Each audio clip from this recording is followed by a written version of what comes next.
என்னுடைய செயலும் சிந்தனையிலும் இந்த சமூகத்துக்கு பயனுள்ளதாக இருக்குன்னு நினைக்கிறவங்க மட்டும் இந்த மூவேந்தர் மீடியாவை சப்ஸ்கிரைப் பண்ணிவிட்டு பெல் ஐக்கான் ஆல் கொடுத்து வந்து ஃபாலோ பண்ணிக்கோங்க. மூவேந்தர் மீடியாவுக்கு உதவணும்னு நினைக்கிற உறவுகள் கீழே கொடுக்கப்பட்டுள்ள வாட்ஸ்அப் நம்பருக்கு தொடர்பு கொள்ளுங்கள். நன்றி. உறவுகள் அனைவருக்கும் வணக்கம். தினேஷ் மல்லர். இந்த காணொலி எதற்காக அப்படின்னா, மல்லர் மீட்பு களத்தோட தலைவர் அண்ணன் கு செந்தில் மல்லர் அவர்களை நேற்று இரவு நள்ளிரவில் கைது செய்யும் நடவடிக்கையோடு காவல்துறை அத்துமீறி வீட்டுக்குள் சென்றதாக ஒரு சில தகவல் நம்ம கேள்விப்பட்டோம். இது உண்மையிலேயே வன்மையாக கண்டிக்கத்தக்க ஒரு விஷயம். ஏன் அதை வன்மையாக நம்ம கண்டிக்கிறோம் அப்படின்னு சொல்கிறோம் அப்படின்னா, அண்ணன் செந்தில் மல்லர் அவர்கள் நெல்லை சந்திப்பில் 1ஆம் தேதி மதியமாக அவரோட கருத்தை பதிவு செய்கிறாரு. அதில் ஒரு சில கருத்துக்கள் ஒரு சமூக தலைவர் ஒரு சில வார்த்தையில் அவதூறாக பேசக்கூடிய நிகழ்வு இங்கே நடைபெற்றது. இது கண்டிப்பாக இங்கே உள்ள காவல்துறை எல்லாமே வேடிக்கை பார்த்துட்டு இருந்தாங்க. ஏன்னா இந்த நிகழ்வு முடிந்ததுக்கு பிறகு சட்டப்படியான நடவடிக்கை எடுக்கலாம் அப்படின்னு. கண்டிப்பாக இந்த விஷயம் பேசுனா இது மிகப்பெரிய ஒரு அதிர்வை ஏற்படுத்தும். கண்டிப்பாக அந்த சமூகத்தை சார்ந்த மக்கள் எல்லாமே பார்த்திங்கன்னா போராட்டத்தை தொடருவாங்க, இதை வீரியமாக எடுப்பாங்க அப்படின்றத காவல்துறைக்கு நல்லாவே தெரியும். காவல்துறை இந்த நிகழ்வு அதாவது அங்கே நடந்த கண்டன ஆர்ப்பாட்டம் நடந்து முடிந்த பிறகு அண்ணன் செந்தில் மல்லர் அவர்களுடைய வீட்டில் கண்டிப்பாக அங்கே பாதுகாப்பு பணியில் இருந்திருக்கணும். ஏன் பாதுகாப்பு பணியில் இருக்கணும் அப்படின்றத தெளிவுபடுத்துகிறேன். அதாவது ஒரு குறிப்பிட்ட சமூகம் கடவுளாக தெய்வமாக போற்றப்படக்கூடிய ஒரு தலைவரை ஒரு சில வார்த்தையில் சொல்லும்போது அதை புரிந்து கொண்டவர்கள் கருத்து ரீதியாக கடந்து செல்வார்கள், புரியாதவர்கள் அவர்களோட சிந்தனையிலும் செயல்களும் வேறு மாதிரி இருக்கும். ஏன்னா எந்த நேரம் வேணாலும் அண்ணன் செந்தில் மல்லர் உயிருக்கு அச்சுறுத்தல் இருக்கும். அதனால் முதல்ல அவரை பாதுகாக்க வேண்டிய கடமைகள் காவல்துறைக்கு இருக்குது. இரண்டாவது பார்த்திங்கன்னா, இது எப்படியும் குற்ற வழக்குகள் ஆகும் அப்படின்றது காவல்துறைக்கு நன்றாகவே தெரியும்.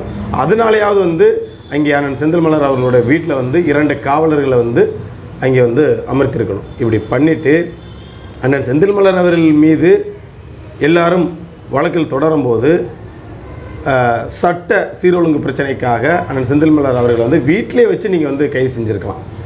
அதை விட்டு இத்தனை நாட்கள் கழித்து அண்ணன் செந்தில் மல்லர் எங்கே இருக்கார் என்ன ஏதுன்னு உங்களுக்கு தெரியாமல் இன்றைக்கி திடீர்னு நள்ளிரவில் அங்கே வீட்டில் தனியாக இந்த பெண்மணியிடம் அத்துமீறுவது என்பது இது உண்மையிலே வன்மையாக கண்டிக்கத்தக்க ஒரு விஷயம். ஏன்னா இது எவ்வளோ பெரிய பிரச்சனையாகனு உங்களுக்கு நல்லாவே தெரியும். ஒன்று நீங்கள் காவல்துறை அதிகாரிகள் வீட்டில் அங்கே முன்னாடி உட்காந்துருக்கு இல்லையா, இல்லை நீங்கள் தனிப்பட்ட முறையில் அவர் வீட்டுக்கு முன்புறமும் பின்புறமும் நீங்கள் அங்கே உட்காந்துருந்துருக்கலாம். அதற்கப்புறம் இந்த மாதிரி உங்கள் மீது அவதூறு வழக்கு பதிவு செய்யப்பட்டிருக்கு, அதனால் உங்களை கைது செய்கிறோம் அப்படின்னு சட்டப்படி அவங்கள்ட்ட சம்மனை கொடுத்து நீங்கள் அவங்க முறைப்பிரகாரம் அண்ணன் செந்தில் மல்லர் அவர் கைது செஞ்சு சிறைப்படுத்தியிருக்கலாம். அதாவது சட்ட ரீதியாக அண்ணன் அவர் பேசிய கருத்திற்கு சட்ட ரீதியாக அவர் அதுக்கு பதில் கொடுத்துருப்பாங்க. இதுதான் அடிப்படையாக ஒவ்வொரு நகர்வுகளையும் காவல்துறை முன்னெடுக்கணும். ஏன்னா 1ஆம் தேதி பேசுகிறாங்க, ஒன்றும் 2ஆம் தேதியாவது பார்த்திங்கன்னா காவல்துறை இது பெரிய பிரச்சனையாக உருவாகும் அப்படின்னு. ஏன்னா அன்றைக்கி நைட்டே அந்த பிரச்சனை உருவாகுது. அதாவது கைது செய்யணும் அப்படின்னு போராட்டம் பண்ணுறாங்க. அப்போ என்ன பண்ணியிருக்கணும், அன்றைக்கி அண்ணன் செந்தில் மல்லர் அவர்கள் அந்த நிகழ்வு முடிஞ்சோடனே வீட்டுக்கு தான் போயிருந்திருக்கேன். வீட்டில் தான் இருந்திருக்காங்க. நம்ம தொடர்பு வீட்டில் தான் நம்ம இருக்குன்னு தான் சொன்னாங்க. ஏன்னா இந்த மாதிரி பிரச்சனை வேறு மாதிரி ஆகுது. இருந்தாலும் நிறையா பேர் கொந்தளிப்பில் இருப்பாக தான் செய்வாங்க. அதனால் கவனமாக இருக்குன்னு நம்ம சொல்கிறோம். சொல்லும்போது அண்ணன் என்ன சொல்கிறாங்கன்னா, நான் வீட்டில் தான் தம்பி இருக்கேன், ஒன்றும் பிரச்சனை கிடையாது, பார்த்துக்கலாம் தம்பி அப்படின்றத சொல்கிறாங்க. அதுக்கப்புறம் தொடர்பு பேசும்போது அவங்க சொன்ன கருத்தையும் நம்ம பதிவிட்டிருந்தோம். அப்படி இருக்கும்போது காவல்துறை என்ன பண்ணியிருந்திருக்கலாம், நெல்லையில் இந்த ஒரு விஷயம் நடந்திருக்கு, சப்போஸுங்க ஒரு சட்ட சீரொழுங்கு எதுவும் நடந்துடக்கூடாது, அவருக்கு எதுவும் ஆயிடக்கூடாது என்ன, அதனால் காவல்துறை 2 பேர் நீங்கள் அங்கே ஒரு 2 பேருக்கு இல்லை ஒரு 4 பேரை பாதுகாப்பு பணியில் போடுங்க, அவர் மீது வழக்கு பதிவு செஞ்சுட்டா நம்ம வழக்கு கொடுத்தாங்க அப்படின்னா நம்ம வழக்கு பதிவு செஞ்சதுக்கப்புறம் அவரை சிறைப்படுத்தலாம் அப்படின்னு காவல்துறை முன்னெடுத்துருக்கணும். அதை விட்டு நள்ளிரவு 2 மணிக்கு போய் அவங்கள போய் இவ்வளோ ஒரு பெண்மணி அச்சுறுத்தணும்னு என்ன அவசியம் இருக்குது? இது என்ன இந்த ஜனநாயக நாட்டில் ஏன் பகலில் கைது செய்ய முடியாத காவல்துறை இரவில் அவர் வீட்டில் தங்க போகிறாரா? எத்தனை அவர் என்ன கொலை குற்றம் எதுவும் செய்தாரா? இல்லை யாரையும் வெட்டிட்டோ குத்திட்டோ எங்கிட்டும் தலைமறைவாக இருக்கிறாரா? ஒரு கருத்தியில் பேசியிருக்கார், ஒரு சில அவதூறு பேசியிருக்கார், சரிங்களா? அதை சட்டப்படி நடவடிக்கை எடுங்க. இன்றைக்கி எத்தனையோ மேடைகளில் ஐயா இந்திய சுதந்திர போராட்ட தியாகி இமானுவேல் சேனாரை பற்றி அவதூறு பேசுகிறாங்க. இதே காவல்துறை கண்காணித்து அன்னைக்கே நீங்கள் ஒரு பொது வழக்காக எடுத்தாவது வந்து நீங்கள் வந்து இன்றைக்கி எத்தனையோ விஷயங்களில் வந்து காவல்துறை அவர்கள் வந்து சட்ட சீர்குலைக்கு வந்துடக்கூடாதுன்றக்காண்டி நீங்களாக வந்து வாண்டடாக அந்த வழக்கை எடுத்து அவங்கள கை செஞ்சுருக்கீங்க. அந்த மாதிரி கூட நீங்கள் பண்ணலை.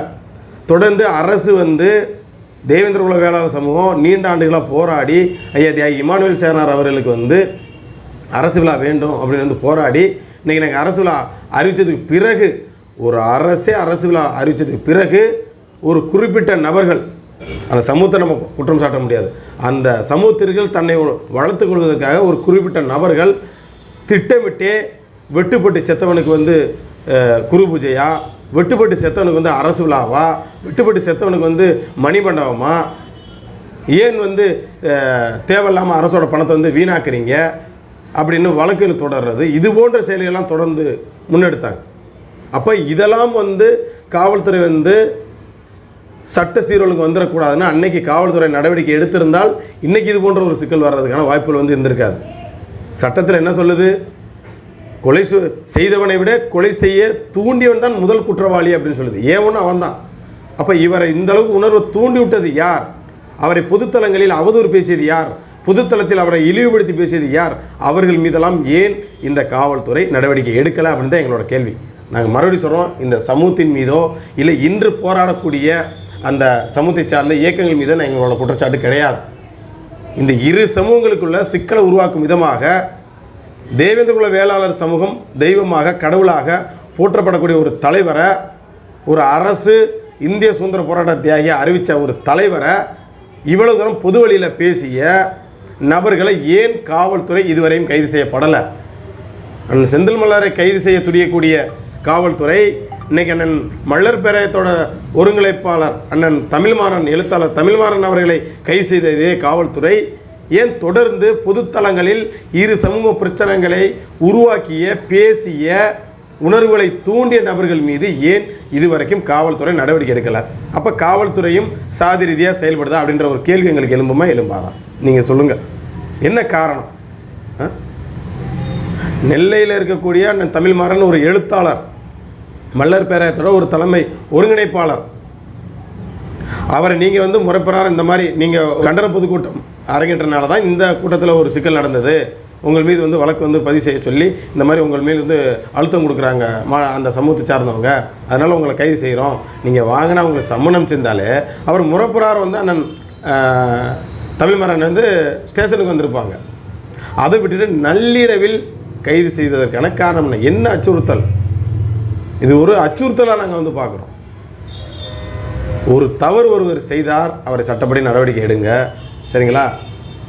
அதில் மாற்று கருத்தே கிடையாது. அது யார் தவறு செய்தால், நானே அவதூறாக ஒரு தலைவர்களை இழிவுபடுத்தி பேசினாலோ ஒரு தலைவர்களை கொச்சையாக பேசினாலும் என் மீதும் நடவடிக்கை எடுக்கலாம். ஆனால் இவ்வளவு தூரம் பொதுத்தலங்களில் தொடர்ந்து இந்த இரு சமூகங்களுக்குள்ள சிக்கலை உருவாக்கும் விதமாக ஒரு சிலர் கருத்து பதிவு செய்யும் போது ஏன் இந்த காவல்துறை நடவடிக்கை எடுக்கப்படலை?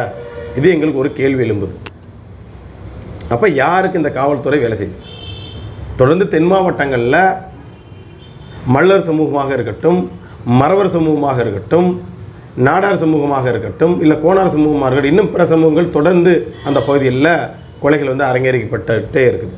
ஒரு புறம் சாதி கொலையாகவும் இருக்குது, ஒரு பக்கம் தனிப்பட்ட கொலையாகவும் இருக்குது, ஒரு பக்கம் பெண் சம்பந்தப்பட்ட விஷயமாகவும் இருக்குது, ஒரு பக்கம் தொழில் சம்பந்தமான விஷயங்களாகவும் இருக்குது. இந்த மாதிரி கொலைகளும் தொடர்ந்து அரங்கேறிக்கிட்டே இருக்குது. இதை தடுத்து நிறுத்த வேண்டிய கடமை திருநெல்வேலி காவல்துறை கண்காணிப்பாளர் அவர்களுக்கும் மாவட்ட ஆட்சித்தலைவருக்கும் பங்கு இருக்குது.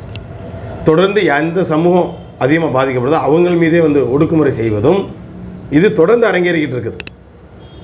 சுத்தமல்லியில் முத்துகிருஷ்ணன் படுகொலை செய்யப்படுறாருன்னா அந்த இளைஞர்கள் அச்சுறுத்தும் வேலைகள் வந்து காவல்துறை செய்கிறதா வந்து குற்றச்சாட்டு வருது. அப்போ சட்டம் என்பது எல்லாத்துக்கும் பொதுவான ஒரு விஷயந்தான். அது எந்த சமூகமாக இருந்தாலும் சரி, எந்த சமூகத்தை சார்ந்த இளைஞர்கள் படுகொலை செய்தாலும் சரி, அவர்கள் மீது கடுமையான நடவடிக்கைகள் இரு சமூகத்தை சார்ந்தவர்களாக இருந்தாலும் சரி, எந்த சமூகத்தை சார்ந்தவர்களாக இருந்தாலும் சரி, அரசு வந்து கடுமையான நடவடிக்கைகள் எடுக்கணுன்றதை தொடர்ந்து நாங்கள் வலியுறுத்திட்டுருக்கோம். அண்ணன் செந்தில்மலர் அவர்கள் பேசியது 1ஆம் தேதி, அந்த நடவடிக்கை 2ஆம் தேதி எடுத்திருக்கலாம், 3ஆம் தேதி எடுத்திருக்கலாம். இன்றைக்கு தேதி 6 ஆகிவிட்டது. நீங்கள் இன்றைக்கி போய்கிட்டு வந்துக்கிட்டு நள்ளிரவில் போய் வீட்டுக்கு வந்திருக்கார் அண்ணன் வந்து ஒரு பெண்மணி இருக்க இடத்துல அந்த பெண்மணியை அவங்களோட மனநிலை எப்படி இருக்கும்? வீட்டுக்குள்ளே திருட வந்துட்டான்னு நினைக்க மாட்டாங்களா? காவல்துறை வந்து இப்படி தான் வந்து நள்ளிரவில் வந்து அச்சுறுத்துறதா? இது ரொம்ப வந்து வருத்தத்துக்குரிய ஒரு செயலாகவும் இருக்குது, கண்டித்தக்க ஒரு செயலாகவும் இருக்குது. இத்தனை நாள் இருந்ததில்லை, காவல்துறை என்ன செஞ்சீங்க? எங்களோட கேள்வி அதுதான். 1ஆம் தேதி அவர் வந்து அண்ணன் வந்து பேசுகிறாங்க. அந்த 1ஆம் தேதி இரவே அண்ணனை கைது செய்ய சொல்லி போராட்டம் பண்ணுறாங்க. 2ஆம் தேதி போராட்டம் தொடருது. நீங்கள் 3ஆம் தேதி அந்த நடவடிக்கை எடுத்திருக்கலாம். பகலில் வீட்டில் எங்கே இருக்கார் என்ன ஏதுன்னு நீங்கள் தொடர்பில் வந்து அண்ணன் லைனில் எடுத்திருக்கலாம். இல்லை அவர் வீட்டை விட்டு எங்கிட்டு போகிறதில்ல, வீட்டிலேயே சிறைப்படுத்தியிருக்கலாம். சிறைப்படுத்தி அவரை வந்து கைது செஞ்சுருக்கலாம். இப்போ அண்ணன் வந்து வேறு எங்கேயோ போயிட்டாருன்னு தகவல் வந்து சொல்லப்படுது. அவரோட நம்பர் சுவிட்ச் ஆஃபில் இருக்குது. என்ன இல்லை அக்கம் பக்கத்தில் தெரிஞ்சவங்க கான்டாக்டில் வந்து என்னாச்சு ஏது நம்ம தகவல் கொடுக்குறாங்க. அதை வந்து இந்த மாதிரி நடந்திருக்குது, இந்த மாதிரி பண்ணுறாங்க அப்படின்றத தகவல் கொடுக்குறாங்க. அப்போ காவல்துறை அதிகாரிகளுக்கு நாங்கள் சொல்லக்கூடிய ஒரு வேண்டுகோள் என்ன அப்படின்னா, நீங்கள் சட்டப்படி நடவடிக்கை எடுங்க, அதில் மாற்றுக்கிறதே கிடையாது. ஆனால் ஒரு பெண்மணிகள், தனியாக இருக்கக்கூடிய பெண்மணிகள், அதுவும் ஒரு பள்ளி மாணவர்கள் வைக்கக்கூடிய அந்த பெண்மணிகள் இருக்கக்கூடிய அந்த இரவில் வந்து காவல்துறை நைட்டு அத்துமீறுவதற்கான காரணம் என்ன? பெண் காவலர் இல்லாமல் போயிருக்கீங்க, அதுதான் இங்கே சிக்கல். இதே உங்களோட வீட்டில் வந்து இதே ஒரு காவலர்கள் செய்ய முடியுமா? அதிகாரத்தில் இருந்தால் நீங்கள் என்ன வேணாலும் செய்யலாமா அப்படின்ற ஒரு கேள்வி வந்து எங்களுக்கு எழும்புது. ஒரு தவறுகள் ஒருத்தர் செய்கிறாரா, அவரை பகலில் நீங்கள் அரெஸ்ட் பண்ணலாம். ஏன் அன்றைக்கி அந்த கூட்டம் முடிச்சாலும் மறுநாள் இங்கே வந்திருக்கலாம்ல? இல்லை திருநெல்வேலி சந்திப்பில் தானே அத்தனை காவல்துறை இருந்தாங்க, அவரோட வாகனத்தை நீங்கள் பின்பற்றிருக்கலாம். இல்லை பின்பற்றி அவர் எங்கே போகிறாரு என்னன்றதை நீங்கள் நோட்டமிட்டிருக்கலாம். ஏன் அவங்க அண்ணன் செந்தில்மலர் அவர்களே மறித்து ஏன் என் முன்னாடி நீங்கள் வாரீங்கன்னு கேட்டால் உங்களுக்கு பாதுகாப்பு தான், நீங்கள் அப்படி ஒரு விஷயத்தை பேசியிருக்கீங்க, உங்களுக்கு பாதுகாப்புக்கு நாங்கள் வரோம்னோட நீங்கள் சொல்லியிருக்கலாம். அவர் பின்னாடியே நீங்கள் வந்து பாதுகாப்பு இருந்திருக்கலாம். அண்ணன் மீது வழக்கில் வந்து தொடரப்பட்டால் உடனே நீங்கள் அந்த இடத்துலையே அண்ணன் செந்தில்மலர் அவர்களை வந்து கைது செய்து சிறைப்படுத்தியிருக்கலாம். அதை சட்ட ரீதியாக அண்ணன் வந்து சந்திச்சிருப்பாங்க. அப்படி தவறாமல் அதை கடைபிடிக்காமல் நீங்கள் இது போன்று பெண்கள் இருக்கக்கூடிய ஒரு வீட்டில் போய்கிட்டு அத்துமீறுவது வந்து இது வந்து ஜனநாயகத்தில் ஏற்றுக்கொள்ள முடியாத ஒரு செயல். இது வந்து காவல்துறை வந்து இப்படி ஒரு செயலை செய்கிறதே எங்களுக்கு மிகப்பெரிய ஒரு வருத்தம் அளிக்குது. அந்த அண்ணியோட மனசு எந்த அளவுக்கு வேதனைப்பட்டிருக்கும். நள்ளிரவில் வந்து நம்ம கணவர் பேசிட்டார், சட்ட ரீதியாக சந்திச்சுக்குவார் அப்படின்னு அவங்க இருப்பாங்க. சரி, நம்மளை எதுவும் காவல்துறை வந்து இடையூறு பண்ண மாட்டான்ற தெரியும். இல்லை அவர் எதுவும் கொலை எதுவும் பண்ணிட்டு வந்துட்டாரா? கொலை செய்தவர் எல்லார்களையும் விட்டுடுறீங்க. ஏன்னா 8 பேர் சேர்ந்து ஒரு பையனை போய்ட்டு விட்டுறாங்க அப்படின்னா அது எந்த சமூகத்தை சார்ந்தவங்களாக இருந்தாலும் சரி, ஏன்னா விட்டுடுறீங்க, சும்மா பேருக்கு காமிச்சிட்டு விட்டுடுறீங்க. ஆனால் ஒரு அவதூறு பேசியவருக்கு இவ்வளோ தூரம் வந்து ஸ்பெஷல் டீம் இறங்கி இவ்வளோ தூரம் வேலை செய்யணுன்ற என்ன காரணம்? ரொம்ப வந்து இது வந்து வருத்தம் அளிக்குது. இது வந்து நம் சமூகத்தில் இருக்கக்கூடிய இயக்கங்கள் எல்லாருமே வந்து இதை கண்டிங்க. அதாவது செந்தில்மலரன் வந்து அந்த பேசிய கருத்தியலுக்கு வந்து நீங்கள் ஆதரவு கொடுங்க, நான் கேட்க வரல. இது போன்ற ஒரு தனியாக இருக்கக்கூடிய பெண்ணிட்ட வந்து காவல்துறை வந்து அத்துமீறுது. இது நாளைக்கு உங்களுக்கும் நடக்கலாம். செந்தில்மலர் வீட்டில் தானே நடக்குது, நீங்கள் கடந்து போனீங்கன்னா நாளைக்கு உங்கள் வீட்டில் நடக்கலாம். அதனால் வந்து சமூக சிந்தனையோடு நம் சமூக இயக்கங்கள் அண்ணன் செந்தில்மலர் அவர்களை கைது செய்யும் நோக்கத்தோடு நள்ளிரவில் அந்த வீட்டில் அத்துமீறிய காவலர்கள் மீது நடவடிக்கை எடுக்கணுன்றதை நம்ம தேவேந்திர குல வேலை சமூகத்தை சார்ந்த இயக்கங்கள் வந்து கண்டிக்கணுன்றதை இந்த காணொலி வாயிலாக கேட்டுக்கிட்டு மீண்டும் ஒரு காலையில் சந்திக்கிறேன். நன்றி.